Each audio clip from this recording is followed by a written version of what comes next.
எலியாவை பயன்படுத்தின தேவன் எலிசாவை பயன்படுத்துவதற்கு ஒரு காலத்தை வைத்திருந்தார். எலிசா அமைதலோடு இருக்க வேண்டியிருந்தது. அவனை பின்பற்றி போய் கொண்டிருந்தான். ஒரு நாள் வந்தது, எலியாவை தேவன் எடுத்துக்கொண்டார். அன்றைக்கு தேவன் எலிசாவை இரட்டிப்பான வல்லமையினால் நிரப்பி எலிசாவை தேவன் பயன்படுத்தினார்.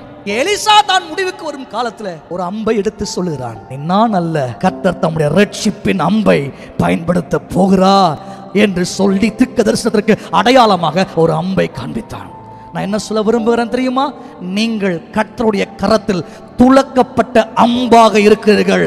ஏன் என் வேலை இன்னும் வரல, என்னென்னமோ பண்ணிட்டேன்னு சொல்றீர்கள், நான் போடுற எஃபர்ட்லாம் விருதாவாக இருப்பது போல் இருக்கிறது. நோ, கர்த்தர் உங்களை வெகு தூரம் பயன்படுத்தும்படிக்கு, குறி தப்பாமல் இருக்கும்படிக்கு உங்களுக்காக ஏற்கனவே ஒரு எல்லையை நியமித்து வைத்து விட்டார். சீக்கிரத்தில் அந்த எல்லையை நோக்கி கர்த்தர் உங்களை ரிலீஸ் பண்ணும் பொழுது தேவனுடைய ரட்சிப்பை ஜனங்களுக்கு கொண்டு வரும்படிக்கு கர்த்தரால் துலக்கப்பட்ட கூர்மையாக்கப்பட்ட ஒரு அம்பாக தேவன் உங்களை பயன்படுத்தும்படிக்கு இப்பொழுது அம்பரா துணியிலே மறைத்து வைத்திருக்கிறார்.